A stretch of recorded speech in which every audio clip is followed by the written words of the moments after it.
Hello, everybody, it's Tim here again, another movie review, this time for Antman and the Wasp, Quantumanium, or Quantumania.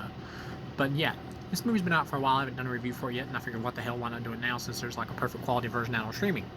So I'm a fan of the Marvel Cinematic Universe. Anybody that watches my videos knows that I enjoy the franchise. I do think it's better than DCEU, at least it was at first. Now they're probably about even, because Phase 4 has been pretty bad.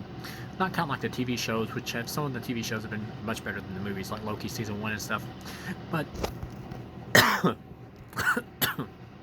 sorry about that, cough.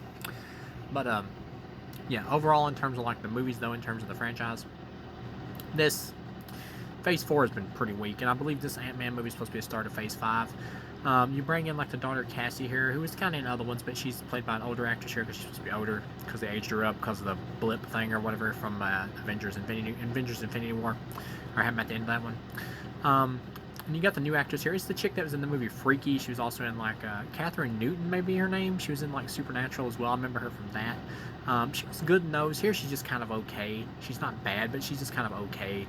Most of this movie's really dedicated to her. It's not really even about Ant-Man and the Wasp. Like Evangeline Lilly is like barely registers here until like the climax. It's only really in the action scenes.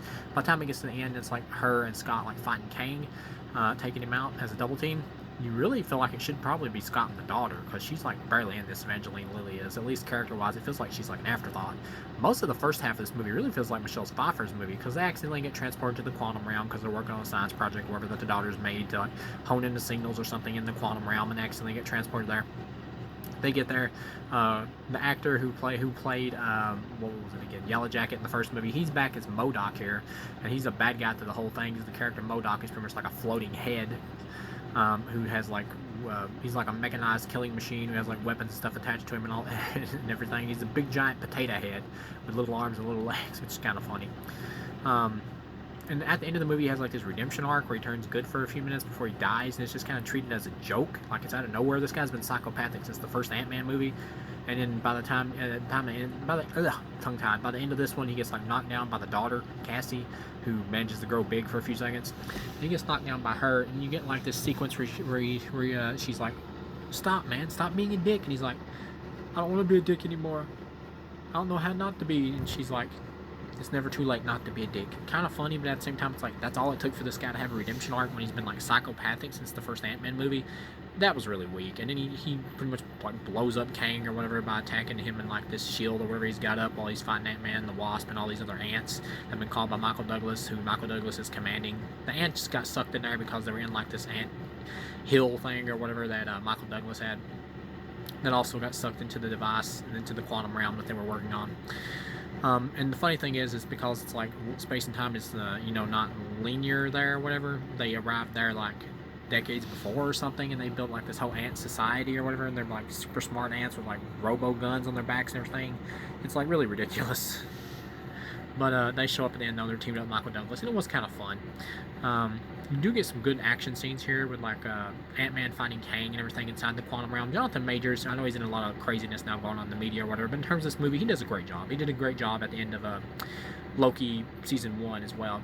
Here he's playing another evil Kang variant or whatever, and he does a great job here as another evil Kang variant. Kang the Conqueror, who you just get the idea he's like basically wanting to like take over every space and time dimension or destroy it all or whatever.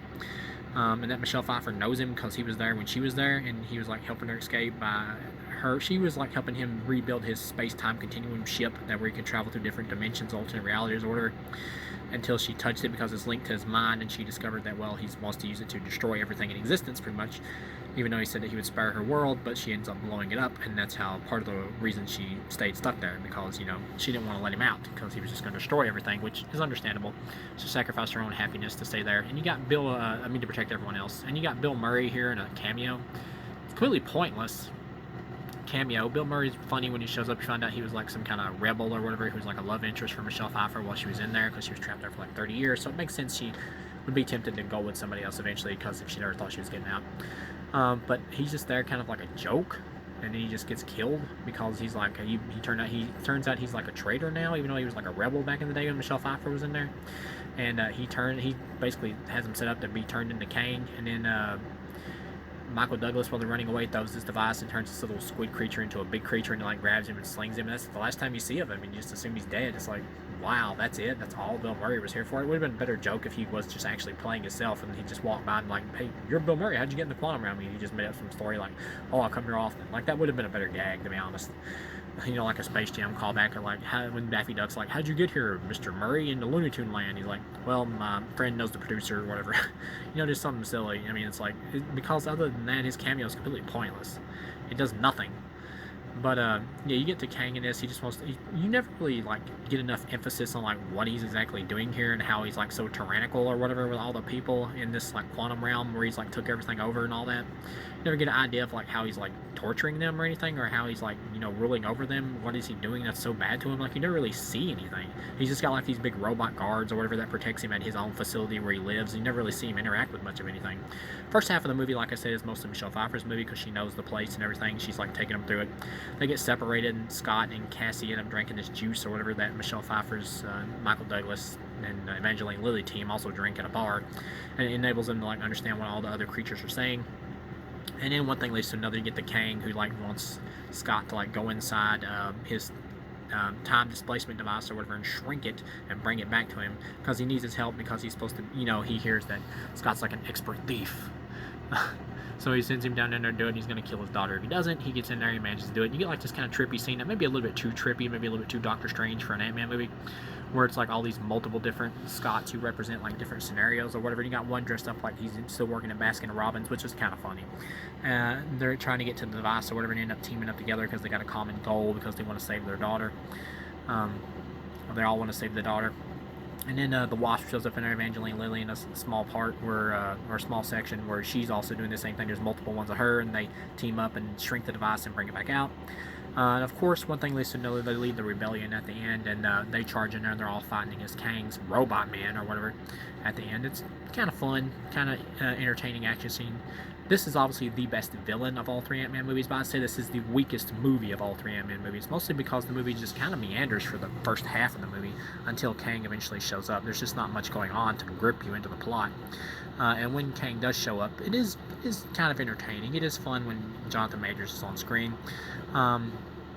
And then when they're like fighting at the end and all that, and he's like having to fight Kang and everything when they're trying to escape after they fix the device and they're trying to get back to their own, you know, dimension or whatever, get out of the quantum realm. They try to get out of there, and this is after like MODOK sacrifices himself, like blows up Kang or whatever. Like Kang shows back up there and he's in a one-on-one fight with Scott Lang's Paul Rudd's character Ant-Man, and then the Wasp shows up and starts like double teaming him with him, and they manage to like take him down, knock him into his own time displacement device, and it blows up with him, so you just assume he's dead. And then Paul Rudd and them like go back to Earth, and that's pretty much the end of the movie. And it just feels kind of elongated, really, and kind of meandering until you get to like the Kang stuff. Overall, this is not a bad movie. It's a 2.5 out of 4. This is an alright movie, an alright time waster. I liked it alright as a time waster. It's the weakest Ant-Man movie. The Ant-Man movies have never been like the best of the Marvel movies. Like I said, though, this is not a terrible movie. It's alright. It's a 2.5 out of 4. It's an alright time waster. It's not horrible by any means. It's a perfectly safe standard Ant-Man movie. My biggest disappointment with this movie is like the previews and stuff, and with the whole talk of like Kang being in it, made it feel like, oh, this is going to be like, you know, much bigger, you know, than an Ant-Man movie. And in a way, it kind of is, but at the end, though, it's still just like basically an Ant-Man movie.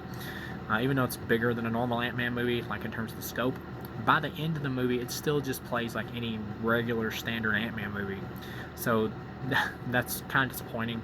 But overall, for what it is, it's alright. As an Ant-Man movie, it's 2.5 out of 4. It's slightly weaker than Shazam 2. I think Shazam 2 was slightly more fun than this movie.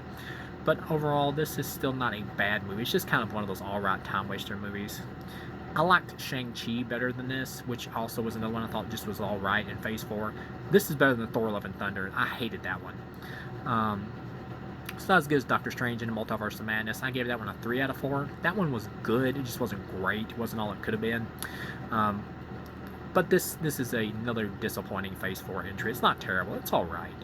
It's fine. So thank you guys for watching, and I will see you again.